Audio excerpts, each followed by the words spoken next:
darlings, today I want to talk about romance books, specifically romance books featuring two women. So I'm part of a sexy book group on Facebook, and I'll see people asking for recommendations for two women. And there are some, but there's not a lot. And one of the things that people will say is that they have a harder time getting into it. And I noticed that in a lot of romance books, a lot of the tropes that are more popular feature more dominant men. Men who have that confidence, that swagger, that kind of that growly sort of quality. And I think that might be one of the things that's tougher about books featuring two women, is that there might not be that growly, dominant, maybe a little possessive or a lot possessive person in them, which I find fascinating as to why that is a thing in some romance books. I'm not talking about all of them, but in definitely a lot, there's that element. There's that, what is it, a balance, sort of a yin and a yang of more of that raw masculine energy and that feminine energy.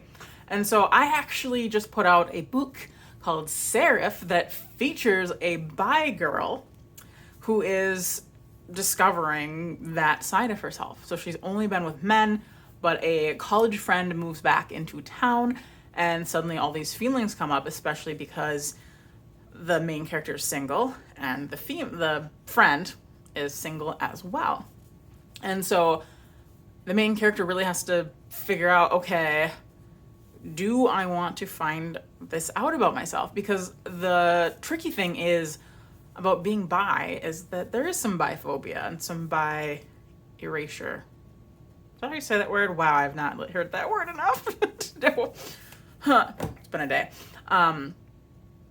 And so she tried to push away those bi feelings when she was younger, and she went through a lot of trauma and is really trying to find that bravery to explore.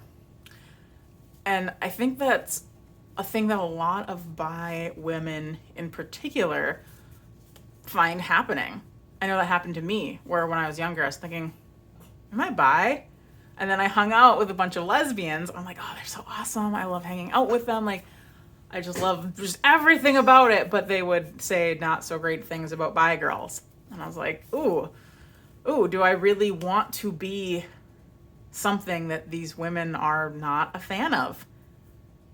Is it better just to be a breeder, just a straight person versus someone who's kind of in between? And so I just tried not to think about it. But I am happy that more and more bi people are kind of coming out, and there's even all sorts of labels that I find so challenging. I think technically I'm omnisexual. There's so many. It's confusing. But yeah, I'm very excited for this book. Oh, and I was going to say another thing about the dominant energy is that I did make one of my characters have more of that energy, to be the one that's a little bit more bossy, a little bit more in charge. And I feel like that gives it that zip, that zing that I find extra compelling. So if it's something you would like to check out, please do. It's Seraph by me, Kara Joel. And if not, maybe share it with a friend. And please like, comment, subscribe if you feel like that, if that's up your boat. And I hope you have a fabulous day, especially if you are bi. Welcome, fellow bi babes. And yeah, okay, bye.